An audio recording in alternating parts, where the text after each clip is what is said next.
All right, welcome to section 4.4. We are going to be doing some more derivatives. Exponential and logarithmic functions is the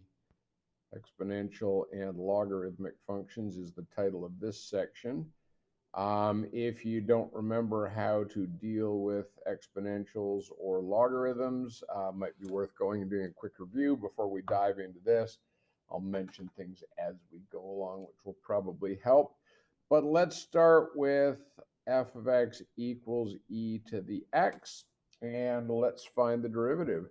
We're going to use the definition of derivative here. So we know that the derivative of e to the x equals the limit as h goes to 0 of e to the x plus h minus e to the x all divided by h. We use some exponent rules to rewrite e to the x plus h as e to the x times e to the h. And then we will be able to factor out an e to the x. So we've got e to the h minus 1 divided by h. And then because e to the x doesn't depend on h, we can just bring this out front of our limit. And so now we have the limit, let's erase that. We have e to the x times the limit as h goes to 0 of e to the h minus 1 over h. This is equal to 1. And we're not going to prove it here. You could look graphically, type e to the x minus 1 over x, see what you see. What you'll see is that, in fact, it has a limit of 1. And so what that means is that the derivative with respect to x of e to the x is actually just e to the x. This is a function that does not change when you take the derivative.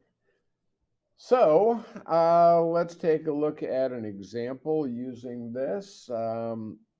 This is example 1. Again, these examples are mostly out of our textbook. If you're in my class or following along, the text is in the description of the video.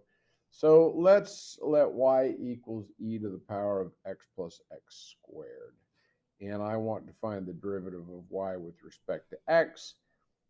This is clearly a chain rule problem. Here is my outer function. Here is my inner function.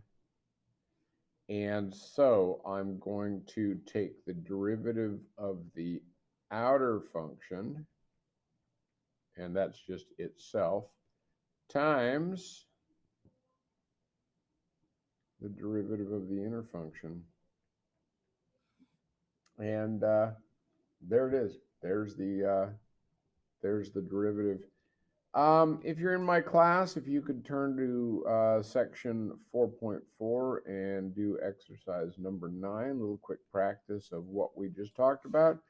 And I'm going to stop this video here, and we'll come back with a new function. All right.